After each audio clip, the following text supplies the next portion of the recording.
Welcome to D&D Daily. Today we're going to be talking about the Stone Golem.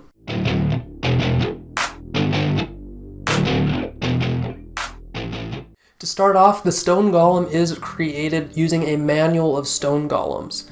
This manual requires 90 days of uninterrupted work and 80,000 gold pieces to purchase. And like all the other golem manuals, you have to be a spellcaster that can cast at least 2 5th level spells. The Stone Golem, just like the Clay Golem and the Flesh Golem that we've already gone over in previous videos, is going to go forward and use its slam attacks. Its tactics, just like the other golems, are really basic because they are low intelligence creatures and they're just commanded to usually defend a territory. And just like all the other golems, it has a lot of hit points. It has damage immunities to poison, psychic, bludgeoning, piercing, and slashing from non-magical attacks that aren't adamantine.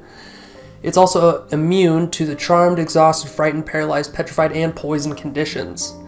And unlike the other two golems before it, the Stone Golem has a higher AC.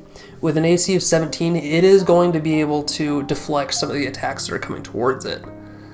It also has the magic resistance like the other golems, so it has advantage on saving throws against spells and other magical effects, and its weapon attacks are considered magical. Now, unlike the other golems, the one thing that's unique about the Stone Golem is that it does not have a damage absorption feature. The Flesh Golem has lightning, the Clay Golem has acid, and the Iron Golem has fire, but the Stone Golem has none of that. It is the most basic golem in that sense. However, it also has one other unique feature, the slow feature. The slow feature targets any creatures that the golem can see within 10 feet of it, and each of them must make a DC 17 wisdom saving throw, or else essentially be targeted by the slow spell. This is not going to be the golem's first choice because it is only targets within 10 feet of it, and it has to exchange that for 2 of its slam attacks. So it's really only going to use this if it can get probably 3 or 4 creatures in that 10-foot range.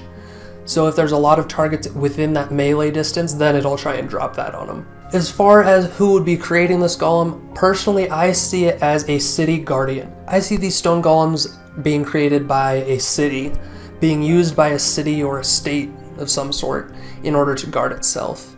So I would imagine a city filled with these stone golems all protecting it. And so unlike the other golems with their damage absorption, the stone golem doesn't have that feature, so it is going to be a little bit more creative with the synergy.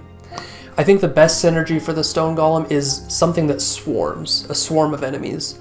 So this could be like a goblin swarm, or it could just be a swarm of townspeople. It really could just be anything where there's a lot of them, so the party has to deal with a lot of different enemies. This, I think, is especially good because of the slow ability that this golem has. The slow ability that this golem has makes it so the creatures affected can't use reactions, only get 1 attack, and can only use an action or bonus action. So swarms of enemies along with the slow and the golem itself just turn the action economy fully against the enemies. And the biggest storytelling opportunity I can personally see with these golems is to use these golems protecting a castle that the party has to infiltrate.